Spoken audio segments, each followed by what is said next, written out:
I'm just processing what could have happened on that particular day. But let me pose a question this way. How did it happen that 16 armed Nigerian soldiers were slaughtered in that manner? Could this be because the people who committed this heinous crime were so much in number and they were overwhelmed, or is it a question of armory or powerful weapons they use that overpower the military? From your experience, how did this occur? Because people are feeling like 16 soldiers killed. How? You see, it's unfortunate. We have spent a lot of money to undertake what we call an amnesty program, which was designed for those militia groups to lay down their arms and get amnesty.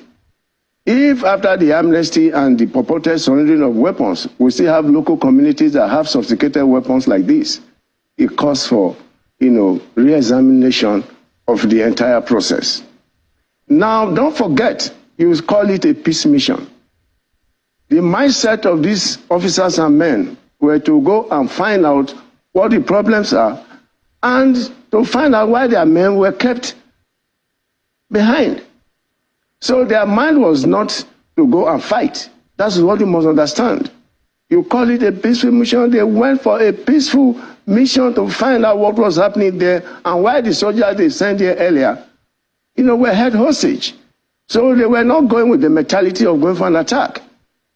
If they were going for an attack, even as few as they were, you would not be able to surround them and dastardly murder them the way they did.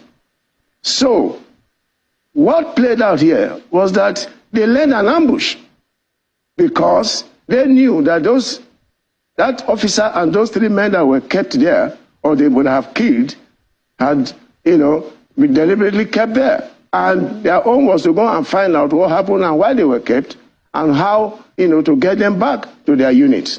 So they fell into an ambush. Of course, this militia group have sophisticated weapons. And at that level, when you are ambushed, no matter how sophisticated you are, you will definitely have the consequence of an ambush. But that again, calls for the mind the need for training and retraining, because you must know the local environment at which you are operating. But you see, we have what we call institutional failure in all sectors. Let me tell you the causative factors of this insecurity that is everywhere.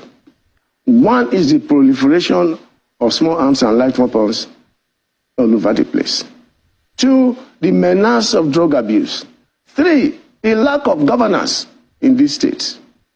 Now, I heard they have what they call small arms and light weapons center domicile in the NSA office. What are they bringing on board? You don't domicile such an outfit in an office like that. They are supposed to come out, go to these various places and retrieve these arms. We must rejig our institutions, not just by giving them names and domicile them somewhere. 2, what is the National Orientation Agency doing? To reorientate our psyche. This hatred, this unnecessary and unwanted senses of killing people aimlessly without any, meaningful reason should also be addressed. 3, some of these governors have homologous security votes. What do you do with this homologous security vote if the basic life of your community is continuously threatened? Communal clashes are abound everywhere without a meaningful response from the government. Look, let's get serious. Do you worry, as many Nigerians are, that things could further degenerate in those communities, particularly with reports coming through that Bomadi and Uheli local government areas, where the incident occurred, have been cordoned off? Whatever that means, we really do not understand. But do you worry that operatives there could take laws into their own hands because their comrades have been killed? And how can that be nipped in the bud? Nigeria Army is a professional outfit. Our rules of engagements are very clear. But one thing is clear here is that the rifle of a soldier is his first wife. Wherever that rifle is missing, they will get it.